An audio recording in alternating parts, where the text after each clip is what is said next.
Hello, nerds.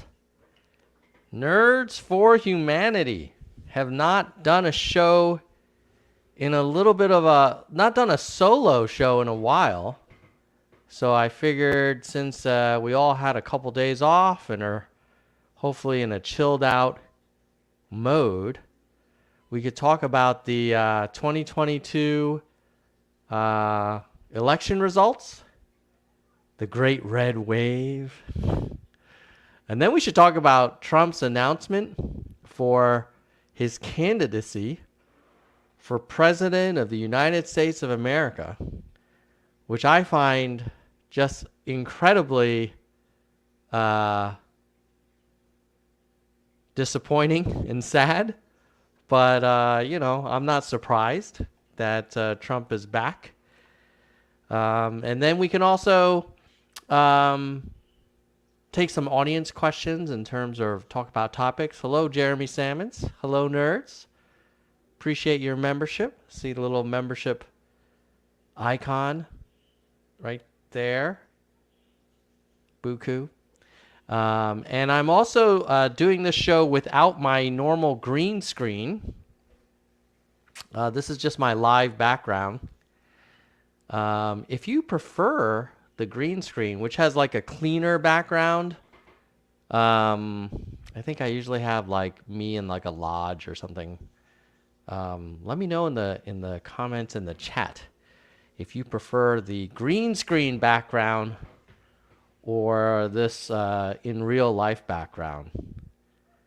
Let me show you an example. You guys are probably familiar with, like let's say this is a very a common one that I used to use a lot. Do you prefer this? Is this a little bit better, or do you want us to go in real life, which would be more like this? Oh, Lou says that. Yes, thank you very much. Yeah, this one here is freshwater, all live aquatic plants, and it's a community tank. You got like a big blue gourami there. And then here, you've got two clownfish, or as many people know, the Nemo from Finding Nemo. See if I can give you guys a closer view. Any rate, cool. So want to see more is down with the tanks. Okay, I love it. I appreciate that because it's actually easier for me. This way I can stretch out and I don't have to worry about hitting my green screen. So I appreciate it. All right, well, let's talk a little bit about what happened. Let's take a look at the results. Midterms results. I'll pull up the good old summary and see if I can find. Let's see. Come on. I thought there would be analyzing full Senate results, full House results. Okay, we'll start with the House. And here you go. As you guys can tell, I have not done a live stream in a while.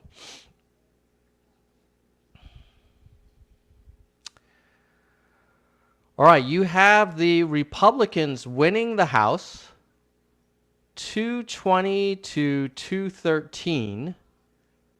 What I will say is that this was supposed to be a huge record red wave, red storm, crackle or kraken something. I took the red pill. Let's own the libs.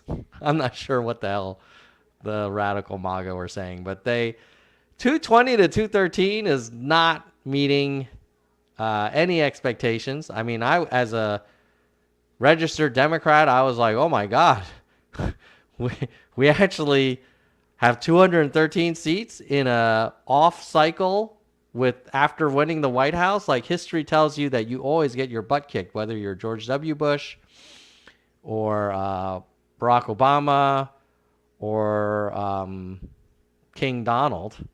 Everybody loses action big time in the midterm after you win the White House. And the Republicans only getting 220, like not super, not the red wave.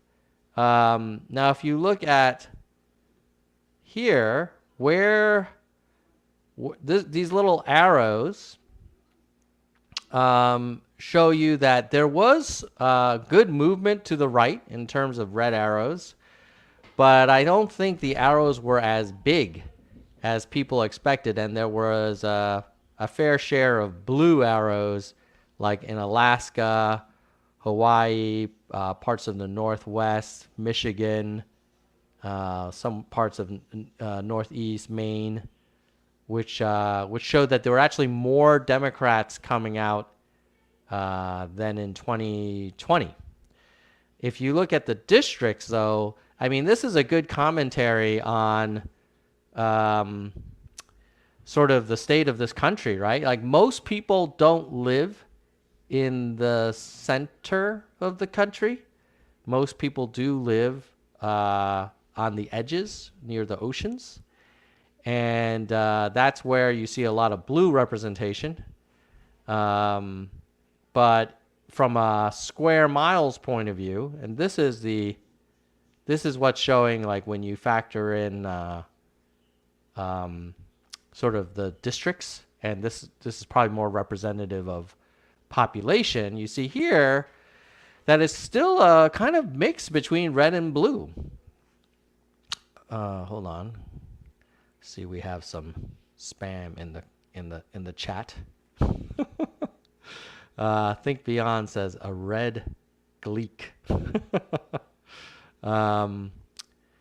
So that's that's the House. Should Democrats be celebrating losing control of the House? Definitely not. I think a lot of random investigations will start, and a lot of investigations that like into January 6th and things like that will probably stop under Republican control. But that's kind of the summary. I think one of the things that I found most interesting in Colorado was that Lauren Boebert, who's sort of, one of the most outspoken members of the MAGA squad, barely retained control of her congressional seat, only up by around 550 votes. So razor thin. And Lauren Boebert was endorsed by Donald Trump. It is a very strong red district. So I think her constituents were probably saying, look, all of the owning the lib stuff and celebrity congressional sort of, maybe they didn't want the celebrity congressperson, that they wanted someone to just kind of represent them and get stuff done. Obviously, I have a biased interpretation. Maybe they definitely didn't love her, because if you're in a strong red district and you only have 50%, you're underperforming. So that was kind of a shocker. I thought that was pretty safe for her. I don't think there were any other big House races that were super shocking. Let me know in the chat if I missed any House races that you thought were pretty crazy. Let's look at the Senate.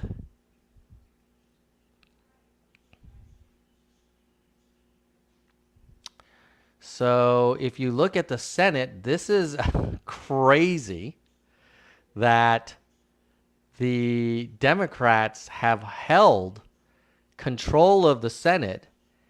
That's huge. Even if in some strange scenario, Herschel Walker, the running back,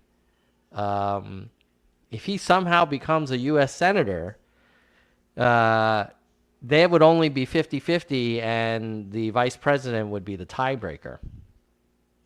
So basically, the Democrats would retain control of one of the houses of the legislative branch. And that is not a red wave, folks. Definitely not. Um, Probably some of the most surprising ones is you've got in Pennsylvania, Mehmet Oz, Dr. Oz, the celebrity doctor from the Oprah Winfrey Show, only getting 46%. And a lot of people have said in the Republican Party that that had the Republicans nominated a stronger Senate candidate than Dr. Oz, who's, I think a lot of people say he's kind of from New Jersey, not really Pennsylvania. He might even be a Cowboys fan, which is crazy. So but Donald Trump, he has this rare talent to pick people who lose races. And so Walker, Oz didn't. He said that Brian Kemp was not a real Republican. He won. He has not helped DeSantis at all. DeSantis ended up getting a landslide victory in Florida. So, when you think about it, and I just finished the book, I think it's called Confidence Man, which I would recommend it. I don't think by Maggie Haberman. I mean, he doesn't have a great track record. It's easy to forget how I think he went through like 6 White House communications directors and 4 chiefs of staff. And I mean, his administration was just a revolving door. And part of it, some people have argued, even some of my friends on Twitter who are pro-Trump, who we engage in constructive debate, they'll say, oh, he's just a great manager. He expects great performance or he fires you. It's like, okay, but if you hire these people that you keep firing, part of your job is the ability to identify and retain talent, right? And, I think President Trump demonstrated in his presidency that he was very bad at hiring people and also retaining and managing and leading people. And it turns out he's really bad at endorsing people because he picks people, I think, for 2 reasons. One is he goes on appearance. He said, oh, do they look like they're from Central Casting? And 2 is he goes on loyalty to him, and specifically, kind of willingness to toe the line on, he didn't really lose the election in 2020, and maybe, he didn't really lose a popular vote in 2016, and he didn't really lose the House in 2018, and he didn't really lose the Senate in 2022. Like, you have to basically just kiss the ring, right? At a minimum. So, what happened to the red wave? I know a lot of, radical MAGA were talking about how, they couldn't wait. And, Kari Lake is another one that was kind of surprising. I actually have to admit, I got that one wrong. I thought she was going to do really well because she is such a strong, spokesperson, and she has that network anchor voice, and perfect hair and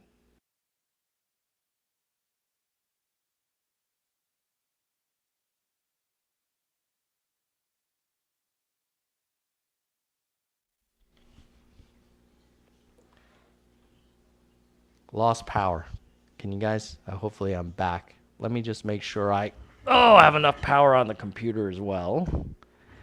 So yeah, Kari Lake, I thought was really articulate and very crafty and knew how to say exactly the right thing and, you know, without being like offensive. And but as you can see here, Hobbs, I have to say, was not a super impressive candidate. I thought she was kind of like a minor league candidate, but I think, you know, ultimately a lot of people are just tired of all the Trump drama and the kind of radical MAGA drama, and they just want people to go and solve problems versus, you know,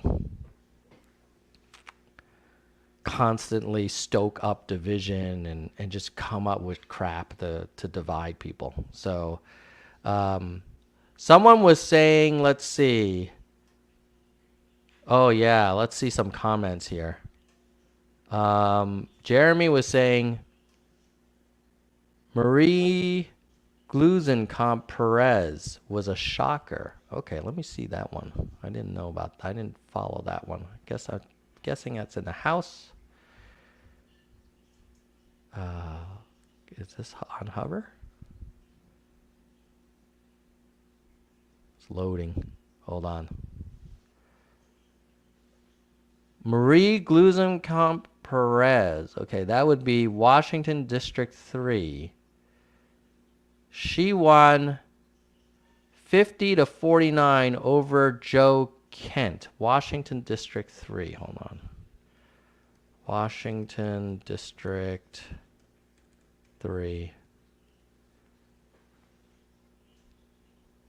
Okay. So,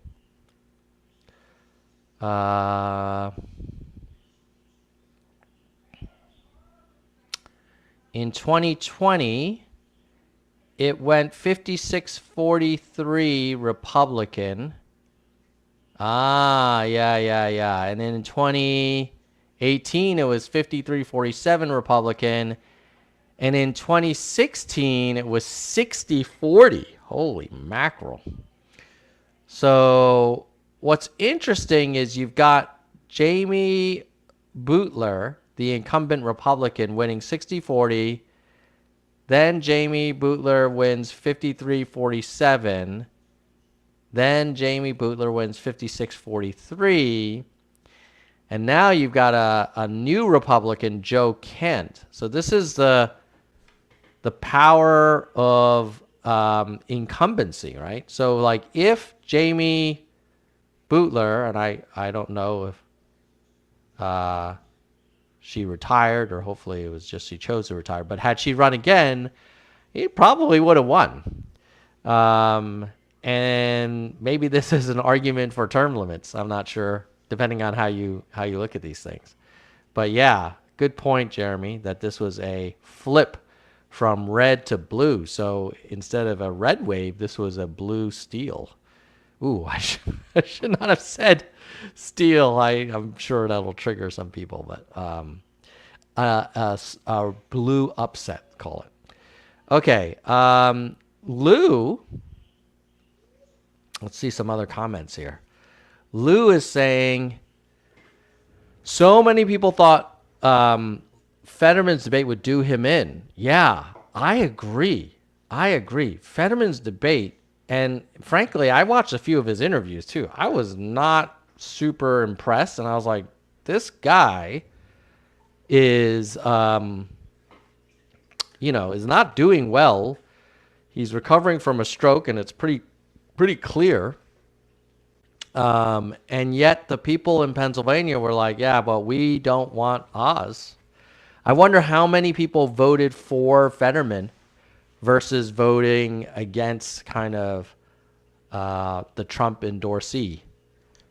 In some ways, like, if Trump hadn't endorsed Oz, and if Oz hadn't kind of sucked up to the kind of radical right and gone so hardcore on, abortion and stuff, maybe Oz would have been a stronger candidate. But I think ultimately, from what I've heard, the fatal era in Pennsylvania for the Republicans was allowing Trump to pick Oz, because I think there was another candidate who was much stronger than Oz, who is like really from Pennsylvania, and he connected with people, and he didn't have some of the baggage that I guess Oz did. So yeah, you don't want to be Donald Trump, man. He will use and abuse you. Anything he touches loses. It's very sad. He always talked about if people followed his way, they would be tired of winning. But he lost the popular vote in 2016, lost the House in 2018, lost the White House, and was unable to take back the House and Senate in 2020, and then barely takes back the House in 2022 after a Republican sweep in 2020 with high inflation, a war in Europe, and a recession.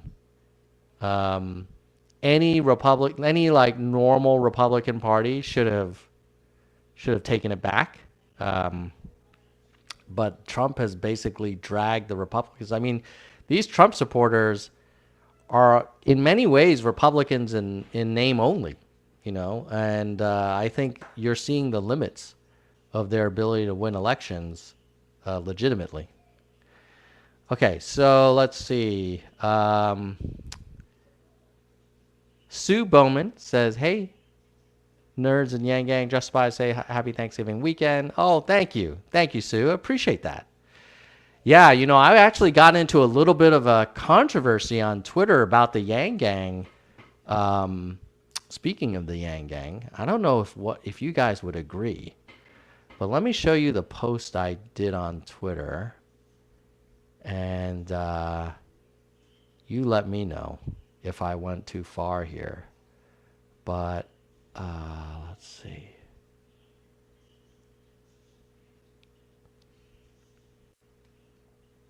I'm finding my tweet. Oh, by the way, Lisa Murkowski was anti-endorsed by Trump. He supported a challenger to her, and she kept her Senate seat. So another red not wave, red disappointment. Okay, so here's something that got a little bit of action on the Twitter about the Yang Gang. So Sue, you mentioned the Yang Gang, so I wanted to kind of share this. So I said, sorry for the fat finger.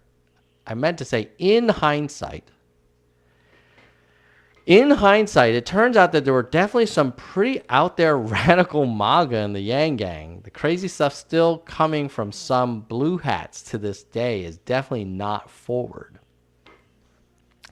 And I don't know if I was the only one, but during the Yang 2020 presidential campaign, I really thought, most Yang Gang are just kind of like creative, pragmatic problem solvers, tired of the two parties, pretty centrist with a few kind of innovative twists, particularly around UBI and maybe RCV. And but I think, and I remember there were a lot of media reports saying, the Yang Gang has a lot of these like sort of 4chan, Reddit, right wingers. And I was like, how is that possible? Like, he's Andrew Yang and he's saying that he's the opposite of Donald Trump. So I kind of ignored that. But after Yang dropped out, I still stay active on Twitter almost every day. And I saw a lot of people with the blue hat emoji in their handle, saying kind of out there stuff, especially like about COVID, vaccinations, and then about Russian invasion of Ukraine, and then about January 6th. I was like, what? How are you Yang Gang? Like, this is not the Yang Gang that I thought we had. Now that's not to say that most of the Yang Gang are like that, but there is a significant portion. If any of you are on Twitter and you see some crazy stuff, you'd be surprised how many are from people who self-declare in the Yang Gang. Frankly, it's why I took off the blue hat from my Twitter handle after the campaign, because I was like, some of the people that are saying stuff here are just a little out there. Mickey for UBI was talking about, the Yang Gang has our values. And I was like, I love these values, but there are a lot of people who supported Andrew for president, who identify as being in the Yang Gang, who are not humanity first, integrity and transparency, grace and forgiveness. That is not in their, vocabulary. And so let's see here. So T for Y, who he and I disagree a lot. In fact, sometimes, so much so that I can't really engage in an extended conversation. But I know his heart's in, we both have positive, kind of motivation and positive intent. But he said, hey, when you say pretty out there radical MAGA, who are you referring to? And I was like, well, not you. But I said, let's see.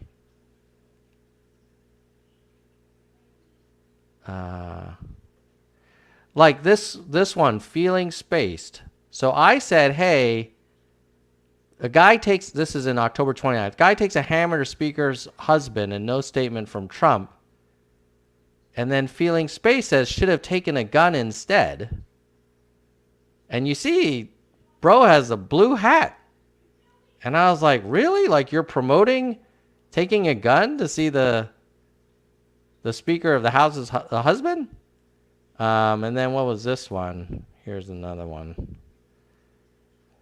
Then me saying, hey, you can't demonize LGBTQ and then later act all surprised and say you send your thoughts and prayers to the victims of a shooting. If you encourage the marginalization of a community, and then this one, commentary from a geek with the blue hat, says, oh, you're trying to call people complicit in murder for simply not agreeing with you. Aren't you getting close to saying put conservatives in camps? I'm like, really? How does me saying you shouldn't marginalize a community and then say you send thoughts and prayers and act like you're not complicit? That's not the same as saying we should put conservatives in camps. Or here's another, this one, that's the username, and in their description, it says hashtag Yang Gang. That's their name. That's their avatar. Right? Not super graceful and inclusive. So I don't want to go on and on, but there's definitely some people who say they're in the Yang Gang and they're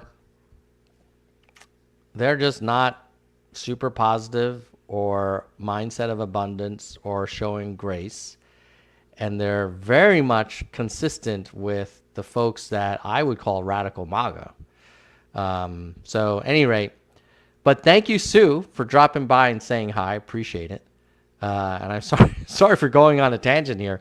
But when I saw Yang Gang, I was like, that reminds me, Yang Gang is pretty diverse. Now, I will say the Forward Party, I think, is truly more centrist. And in fact, that's why a lot of people, I think, in the Yang Gang, some of those folks who are kind of radical MAGA that identify as Yang Gang, are so against the Forward Party. They're like, oh, I can't believe I ever supported Andrew Yang, and how dare he try and unite Republicans and Democrats and come up with pragmatic solutions. It's like, well, what did you expect him to do? Like, he's trying to make progress here. Any rate, Ira's saying it was amazing. Yeah, the cultists, really, the radical MAGA really lost. And I think if you look at 2024, if Trump gets the nomination, and meaning if DeSantis doesn't challenge him, I think Trump's going to lose in the general like he lost in 2020, and he'll lose by more. I don't think he's become more attractive over the last 2 years. You could say, well, will Biden be more attractive than in 2020? Well, he wasn't that attractive in 2020 and he won. So, I think it probably depends on how bad the recession gets. But, we could argue whether whose fault that is. Certainly, U.S. is not the only country experiencing a recession. But yeah, like what'll happen in 2024? My prediction, Nerdstradamus, is going to say Trump will get the nomination and then he's going to lose. And hopefully we'll never hear from him again. And he'll just be kind of like, out to pasture. But we'll see. Sue's saying, I'm glad. Yes. Yeah, I think, it's, the thing about Dr. Oz is, yeah, I think maybe his desire for the office caused him to kind of embrace Trumpism when I'm not sure deep down inside that's what he really thinks. But, like a lot of Republicans, they just feel like they have no choice. But I think this midterm is the beginning of the end of Trumpism because people might be willing to look the other way when he talks about grabbing people by the private parts, or he tries to blackmail Zelensky, and withhold defensive aid in exchange for trying to find dirt on Biden, or people may be willing to overlook how much he gets along with like Xi Jinping and Kim Jong-un and Vladimir Putin, more so than he gets along with like the leaders of NATO and Canada. It's like, what? Why are you so friendly with these dictators? They might be willing even to overlook the fact that he tried to appoint himself president again after losing an election, and fomented at least a violent assault on the Capitol during a joint session, and sicked the mob on his own vice president. They might be willing to overlook all of that, but most people don't like losers. And Trump has been losing a lot. He lost the popular vote. He lost the midterms after he got into the White House. And then he lost his own reelection and underperformed people down tickets. So, and then now he's lost the midterms, and that everybody that he, endorsed sailed through the primaries, but then lost in the generals. So maybe Ira's right. It was a wave of MAGA tears, not the red wave that they were thinking about. Yeah, Jeremy thought Carrie Lake. Yeah, Carrie Lake is a strong candidate. I mean, she was like, obviously, Nerdstradamus was predicting that she would win and be Trump's running mate. And actually, a Trump-Carrie Lake ticket had Carrie Lake won. And maybe she's still acting like she didn't lose because she wants to retain the option to be Trump's running mate. But my God, a Trump-Lake ticket would be more concerning to me as an anti-Trumper than a Trump, whoever he picks. I'm guessing, what is he going to pick? Nikki Haley? I'm not sure who he's going to pick, but if he picked Lauren Boebert, that would be hilarious.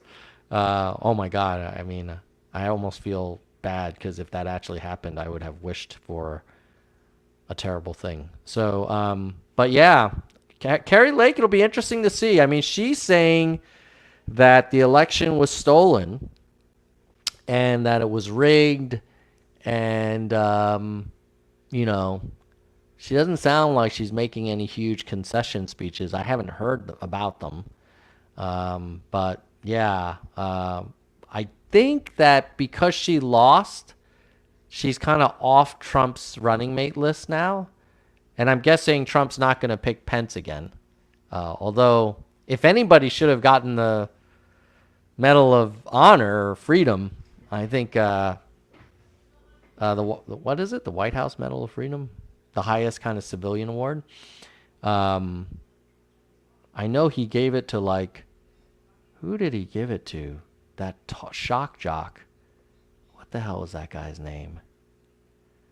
Oh my God, what was his name? He was kind of big time in the 90s that Trump gave the Trump Medal of Freedom. Who did he give it to? What was that dude's name?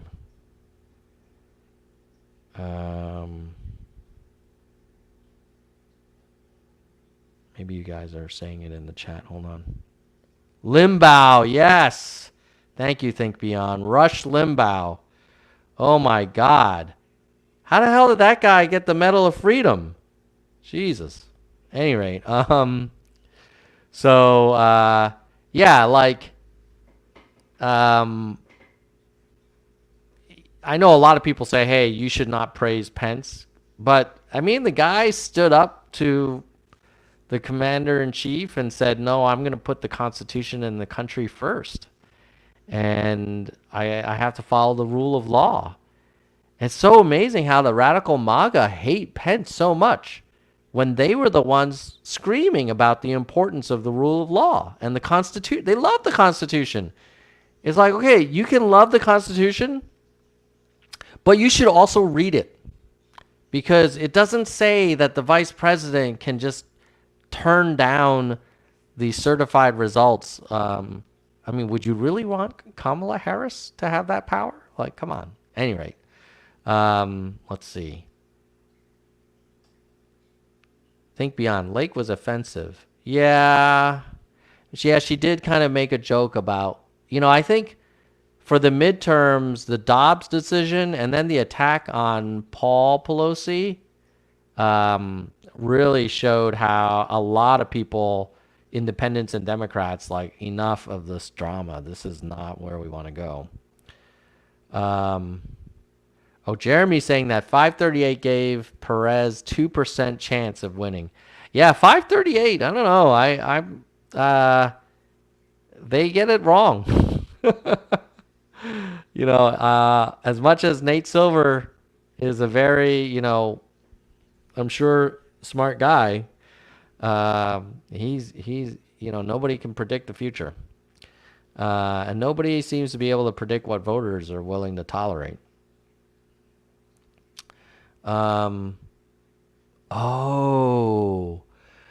That's crazy. So you're saying Jamie Herrera Butler lost her primary, the one who kept winning the generals the last 3 elections in that district, got primary by the probably someone that was more MAGA, and then that person lost. Well, Republican Party, if you want to keep losing, just keep going with the orange picks, because that guy does not know how to pick talent, man.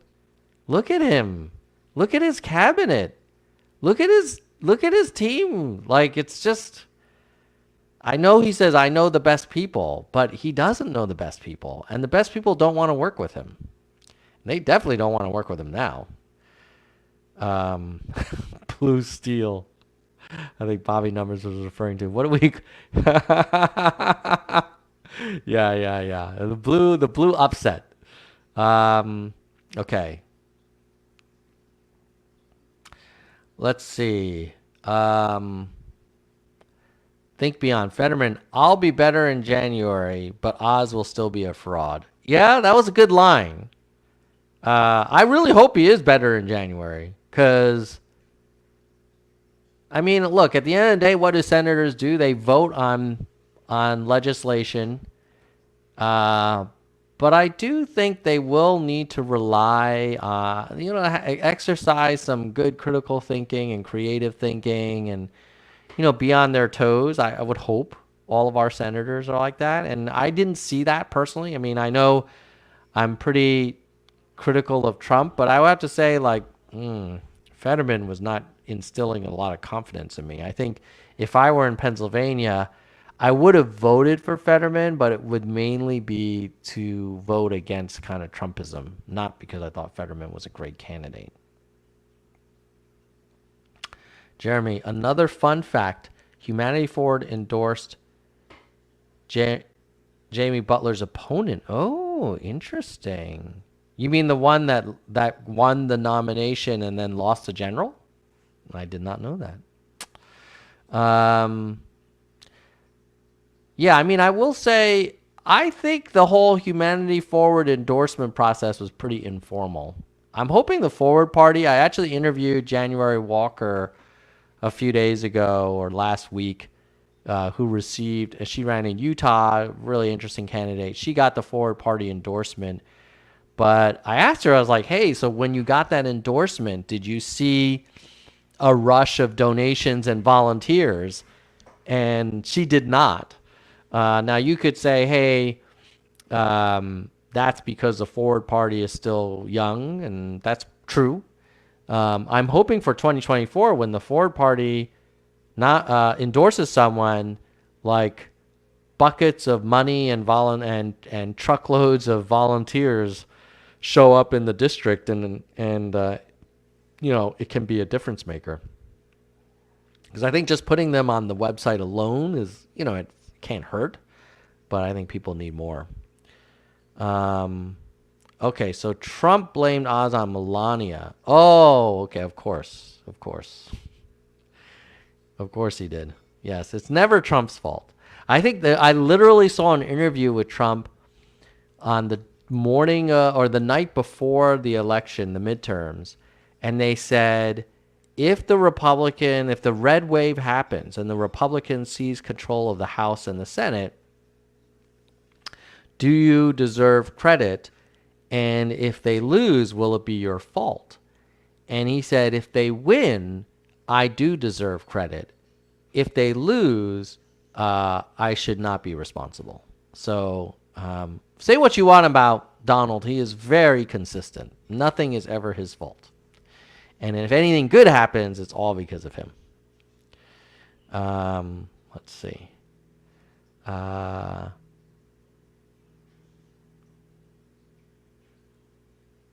Stress-free K saying Fetterman was the anti-Oz, heroic for showing up. People admire hero. Okay, yes, the fact that he had the stroke, he knew he was going to have difficulty, and he still showed up. True. Okay, fair enough. Yes, I admire that, and that is a bit of the kind of classic American underdog story, which I think we all love.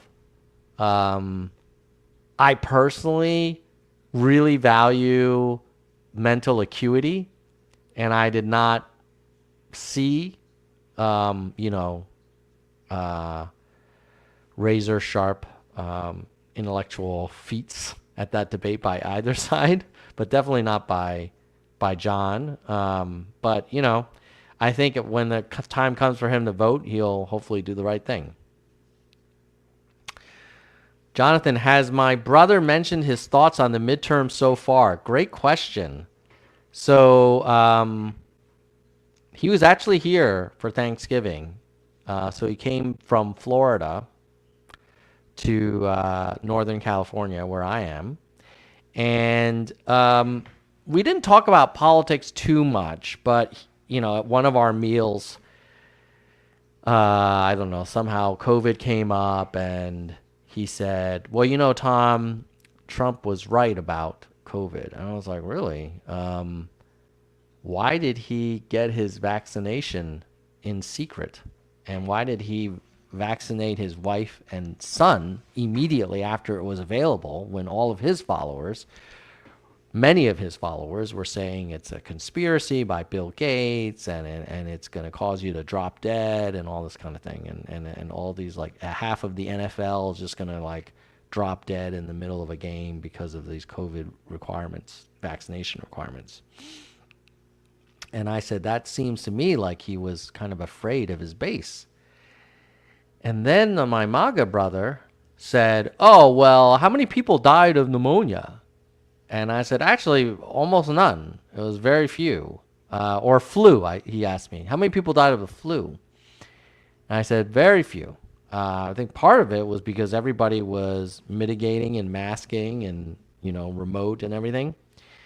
And he said, oh, what a coincidence that there were 0 flu deaths during the pandemic.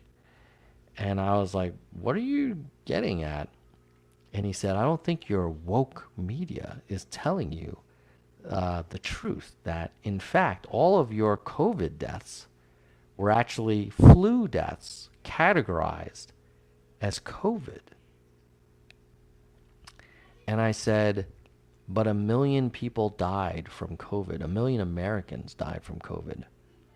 We don't normally have 1 million deaths in a 2-year period from the flu. And then he paused and he said, well, I don't know, I don't know. People are saying could be the flu. And I was like, oh my God. And then I think he brought up, well, but what about Hunter Biden? And I was like, how did we go from COVID public health policy to Hunter Biden? But so to answer your question, Jonathan, my brother has mentioned his thoughts. He was disappointed that the Republicans did not have, but he also thought on January 6th, just to tell you how radical some of my family are, he literally thought that the military was going to seize control of the government on January 6th.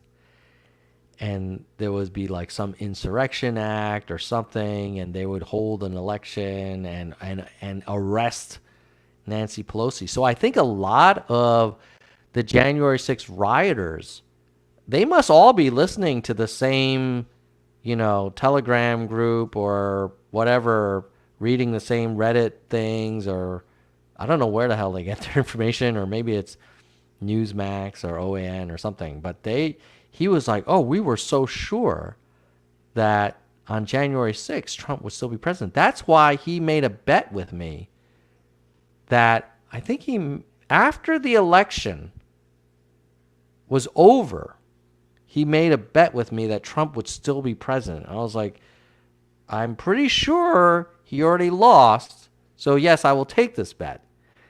And he had this smile on his head, like on his face, like he had taken some red pill and he knew the reality, and I was in some delusional world where Biden would be president. And well, guess what? I got paid, so there you go. So my brother is still MAGA. He does actually. Now the interesting thing about MAGA brother is when you mention DeSantis to him, I sense this, like he's a little torn. Like he likes DeSantis. And my MAGA mother, who watches Fox News like 6-8 hours a day, is all on the DeSantis train. And I think they secretly would hope that Trump would not run and DeSantis would. And I have to say, I stuck it to them a little bit. I was like, well, your orange guy has announced, so he's going to be your nominee and you're going to lose. And you're probably right that if DeSantis were your nominee, you probably would beat Biden. But because you don't control your own party, and Trump and his cultist followers will do what he wants in the primary, you're not going to see DeSantis run. Now, it will be interesting, like if DeSantis does run, he has time to see how weak Trump gets. A Trump-DeSantis primary with DeSantis winning, I don't know. Trump has now been saying that he knows things about DeSantis's private life, things that DeSantis's wife doesn't know about, and that DeSantis is actually the one that's running Florida. that the driving ideological force behind DeSantis is his wife. So, you know, I kind of feel like, what comes around goes around. So the same way Trump was saying, like, I don't know where Obama was born and did he really go to Columbia University? Now he's gonna, threatening to spread around some BS about DeSantis. And as a Democrat slash forward party kind of person, um, I kind of I would not make me sad if Trump dragged DeSantis down.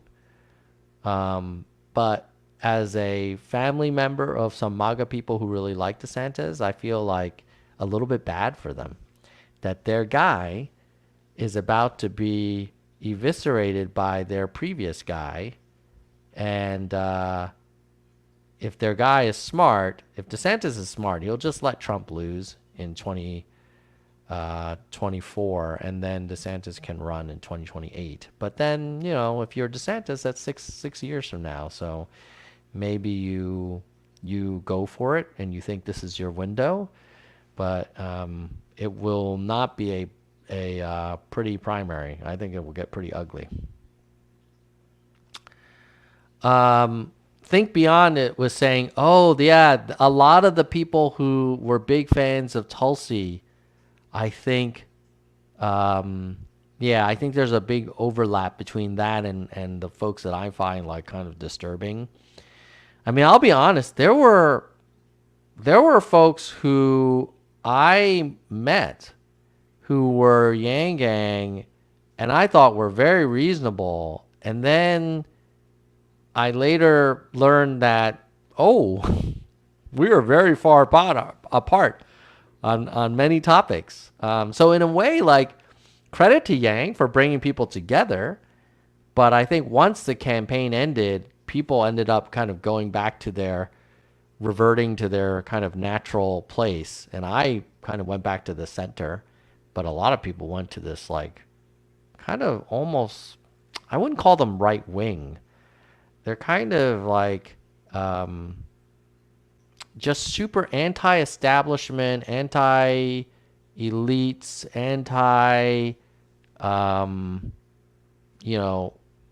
people that have influence, and I get that.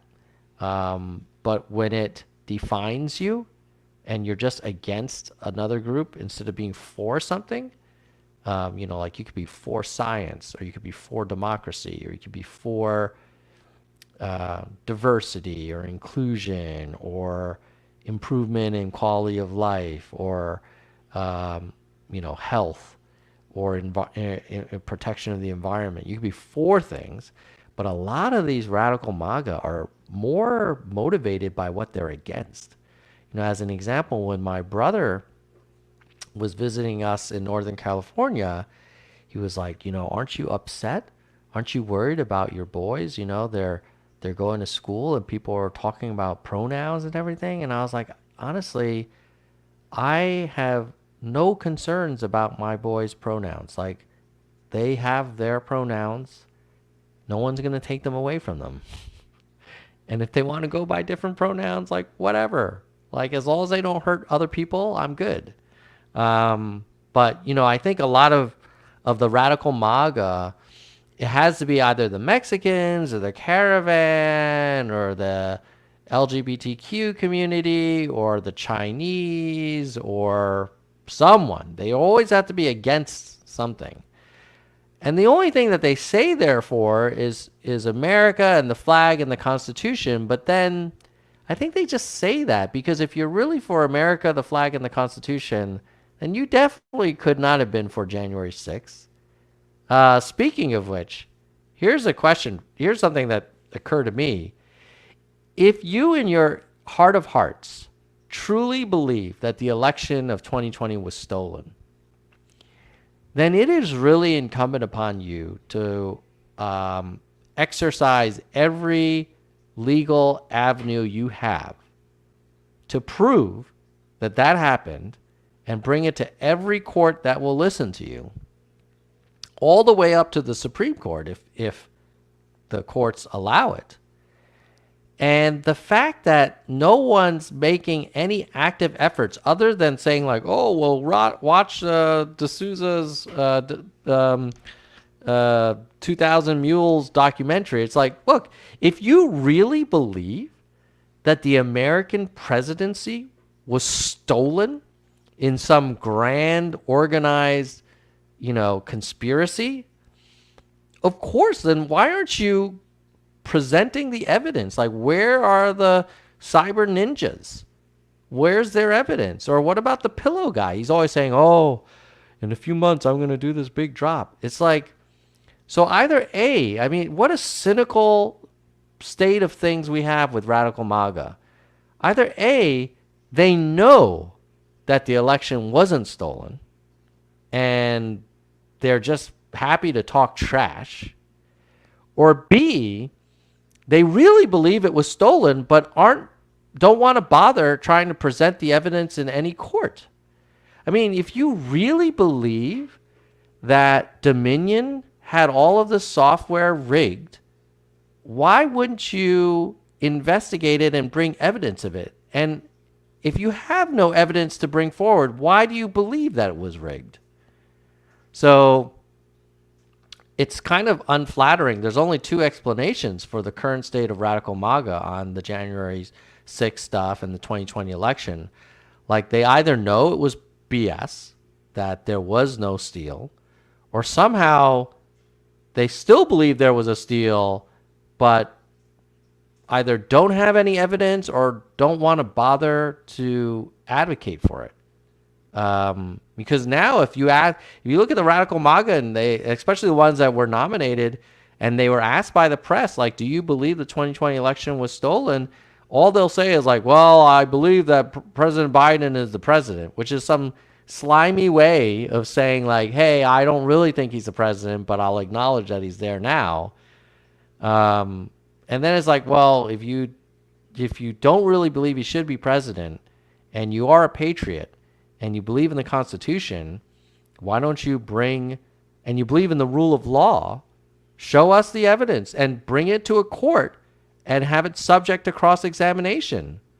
I mean, I guess they tried 60 times and it was thrown out, but at any rate. So, yeah, Sue is saying, wow, yeah. And I'll tell you, those are just some examples. There are so many blue hats that I've had to mute, and some that I've even had to block, because I was just like, you guys are just out there, man. You're just not at all what Andrew Yang was advocating for. So please don't refer to yourself as Yang Gang, or at a minimum, I would prefer not to engage with you. Bobby Numbers is saying, come on, Tom. I'm against the vaccine for all but the vulnerable, and blame NATO in part for the war in Ukraine. I'm guessing you mean NATO. I also understand the frustration of the Janice Rice, but I'm definitely not MAGA.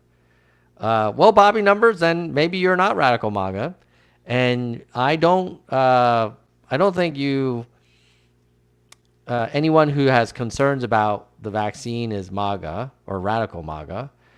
But what I would define as Radical MAGA is the people who, you can understand the frustration the rioters felt, but I would hope you would not support violently entering the Capitol during a joint session that is trying to certify and finalize the results of an election that were already certified by the 50 states.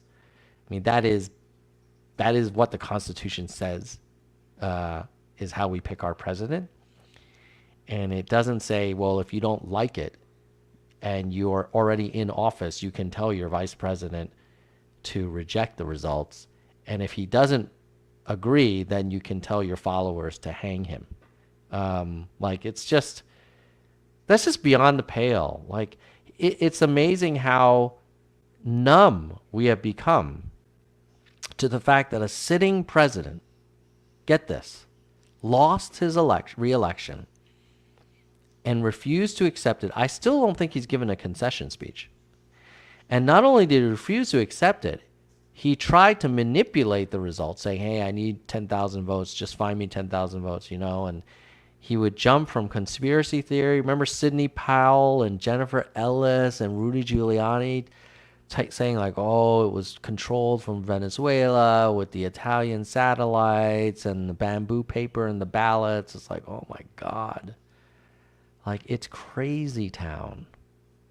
And from the January 6th Republican witnesses that everyone inside the Trump campaign and Trump White House knew they lost.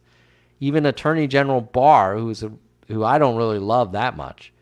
So you may not be MAGA, Bobby. You and I may disagree on a bunch of things, but there are definitely some radical MAGA out there that wear the blue hat.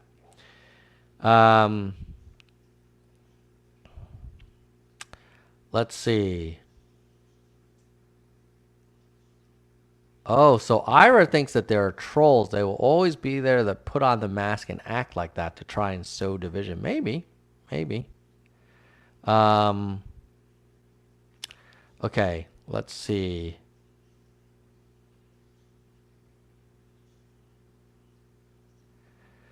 So Jeremy's saying the midterms may be the beginning of the end of Trumpism, but it's still just the beginning of populism. Yeah, that's possible.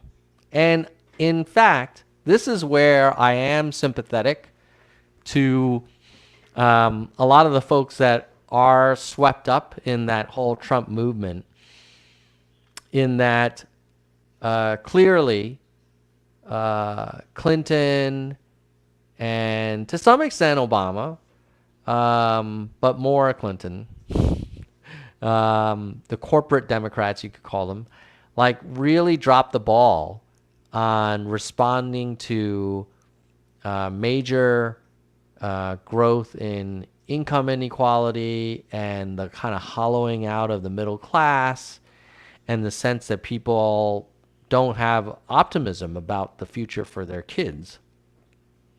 And I think just saying, like, more financial aid for college is kind of insufficient. And so that's in some ways why I thought Yang's proposals around basic income were really refreshing.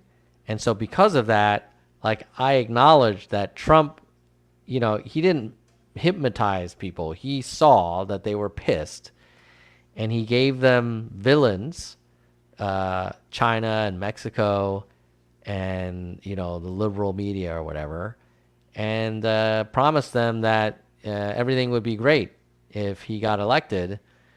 And I don't think people were better off. They might have felt better, like, oh, we've owned the libs, but are their kids, do they have a brighter future because of the Trump kind of tax cuts? I don't think so. A lot of people benefited from those tax cuts, but ironically, not the people that supported Trump. All right, let's see. Oh, Think Beyond is saying Lake and Marjorie Taylor Greene begging to be Trump's VP. God, Marjorie Taylor Greene would be terrible as a VP, but I agree with you. She's probably begging to be that person. She would be a train wreck. I mean, it'd be like another Sarah Palin, but worse. He may pick Tulsi. Tulsi is a very strong communicator, a fighter, anti-establishment, sympathetic to Russia. So I think she would be popular within the Trump base. But I think she might be like Kari Lake, like, a compelling communicator, but still underneath all of that is kind of policies that I think independents aren't really interested in. Yeah, maybe we'll pick Sarah Palin. God help him. I mean, she lost. That's another red loss, right? She was one of the first people to endorse Trump when he ran for president. He endorsed her, and then she's not in the Congress. She couldn't win. Former governor can't win a congressional seat. So there you go.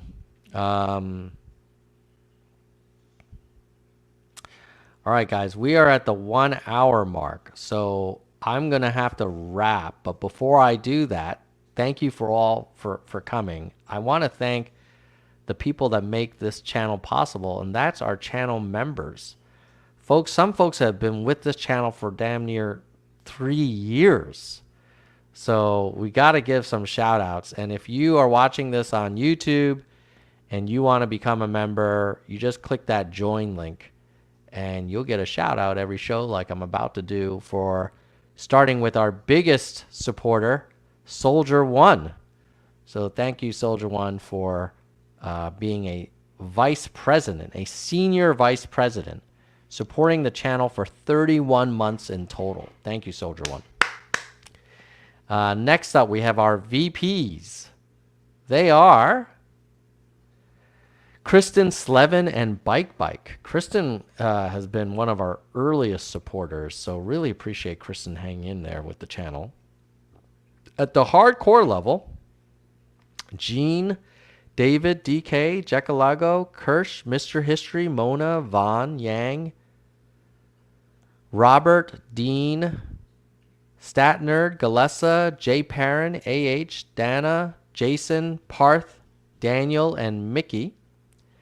And I think that's Mickey, the Mickey for UBI, Mickey, maybe. And also thank you to StreamYard for supporting our streaming costs. And then at the verified level, which is only $1.99 a month, you can cancel anytime. So costs you like less than a shot of espresso. Lisa, Albert, Brandon, Arez, Sophia, Doris, Emerald, Ben, Rasta, James, Emma, Elizabeth, Ira, Shoni, Doctor, Jameson, William, Karen, Semery, Mai, Brittany, Warren, Wana, Lucky, Kevin, Nell, Toby, Jeremy, David, Nicholas, Mike, Aurora, Zig PC, and Roberto. And who are our youngest nerds overall who joined most recently? Let's give a shout out to, drum roll please, Roberto, Zig PC, Aurora Borealis, Mickey, Mike, David, and Nicholas are all 2 months young. And who are our OGs? The nerds from well before it was cool to be a nerd for humanity. I don't know if it's cool to this day. But when very few members existed, first members were Lisa, Jean, Kristen, Albert, Brandon, Arez, David, Sophia. They were our earliest members 34 months ago. In 2 months, it'll be 3 years. So thank you to those members who made it happen. So thanks, nerds. Appreciate you all for being here, and I'm glad you enjoyed the fish. I'll give you a little close-up shot of the aquariums before we wrap up. And just as a heads up, I'm going to have a show coming up where we're going to introduce some new custom music for the Nerds for Humanity show that is paid for entirely by our channel membership dues. And we're going to have the composer who's going to reveal the Nerds for Humanity music. One of my favorite things that has a gong, you know, the Nerds gong that I use when a new member joins during a live stream. But before we do that, let me just wrap up this show. And here you see my community aquarium, and all of these bad boys are live plants. So it's like an underwater garden. How do you like them apples? See that? And some nice kind of driftwood, a little bit of aquascaping, and some happy community fish.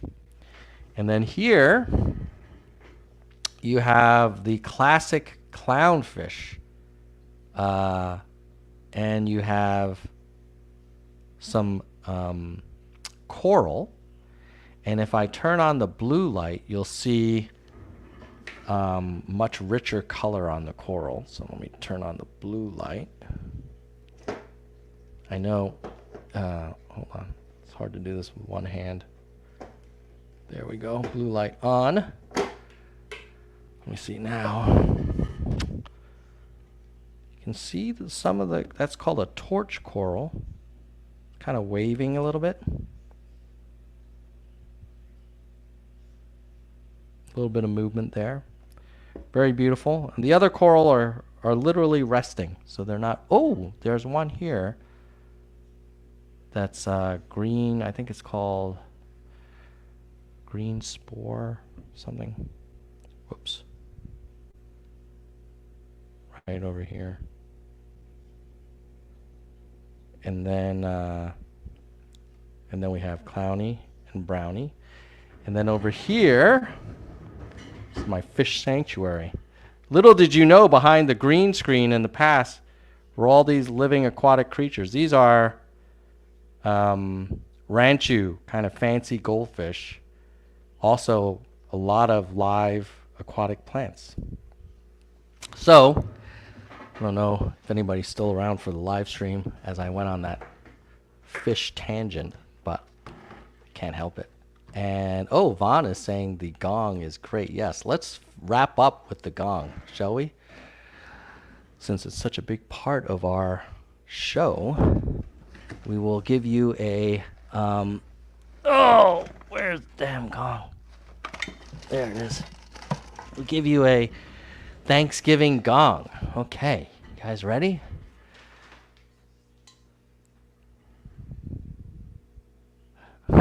Well, you know, you can get a cover on your aquariums, and the cat will not eat the fish. And I've heard cats are mesmerized by them.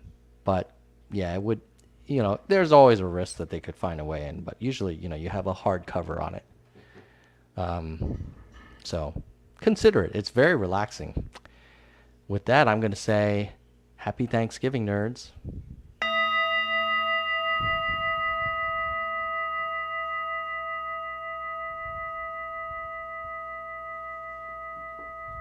Bye, nerds. See you next time. If you enjoyed this stream, like, share, subscribe, and let me know in the comments below what you want to see in future shows. Bye, nerds.